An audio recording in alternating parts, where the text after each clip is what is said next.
birthday.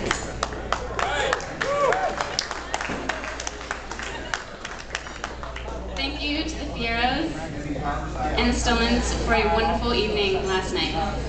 Thomas Jefferson would have been proud.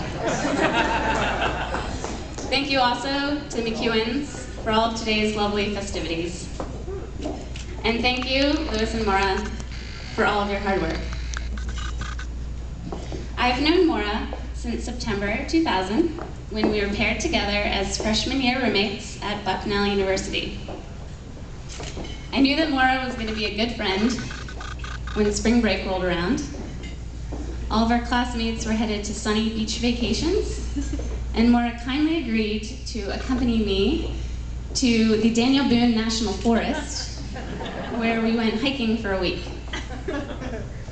We backpacked with all of our food, water supplies, and we had to pitch tents ourselves. It was not an ideal break, but Maura stood by my side, and an unbreakable friendship formed. Maura, we've shared many happy memories together. We sat in on the wrong physics class freshman year. We traveled around England, and we got locked out of her apartment in Washington, D.C. over New Year's Eve.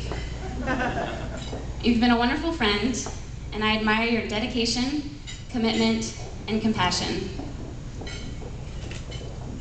After college, Maura and I parted ways, but our friendship remains strong. Maura's lived in Lewisburg, Pennsylvania, and Louisville, Kentucky. So I shouldn't have been surprised when she told me she met a guy named Louis.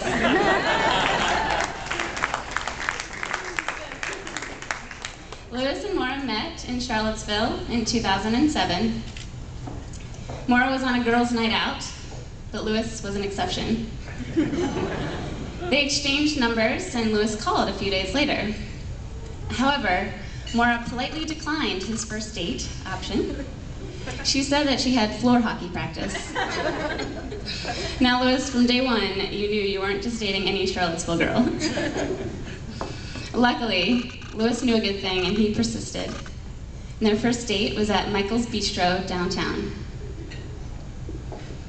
In preparation for this speech, I read some of my old emails from Maura from 2007. Now, Maura doesn't readily share personal details, so I was happy when she finally started opening up about this new guy, Louis. She wrote about some of the similarities that they shared. They're both left-handed. They're both the oldest sibling in a Catholic family, and they share similar values. The last line of Maura's email let me know that Louis was a keeper. In typical Maura fashion, she wrote, "Louis definitely has the potential to have potential."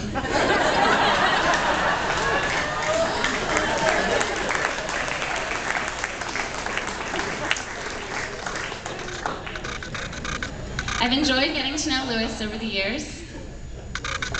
You compliment Maura well, and I couldn't have asked for a better mate for my good friend.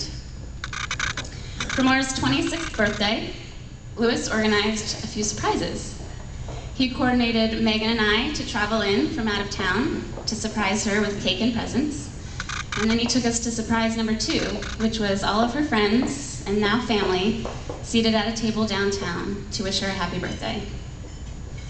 Louis, you are thoughtful, genuine, and very patient. And you've definitely lived up to the potential. Maura and Louis, you've shared many happy memories together. Foxfields, concerts on the mall, Shakespearean theater, and you'll have many more to come. However, there will be some challenges along the way. But I know with understanding, compromises, and a good sense of humor, you'll get through them together. They've already overcome a lot of challenges. Their first challenge was when Louis proposed. They were hiking, and there was a giant bear in the path ahead of them. They successfully overcame that challenge. And most recently, just 2 days ago, they were in the car on the way to pick up the rings. Louis's hand was out of the window, and it was stung by a bumblebee. Louis's left ring finger was swollen. And today was a bit of a struggle to get the ring on, but I'm glad to see that it's still on, and he hasn't lost his circulation yet. Maura and Louis, I'd like you to take a moment and look around the room tonight.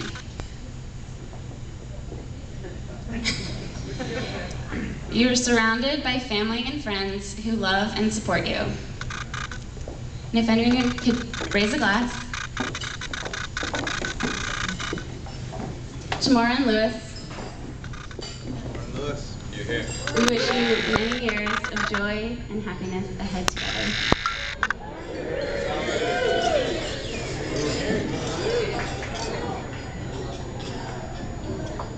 And now I'll hand the mic over to John Altman.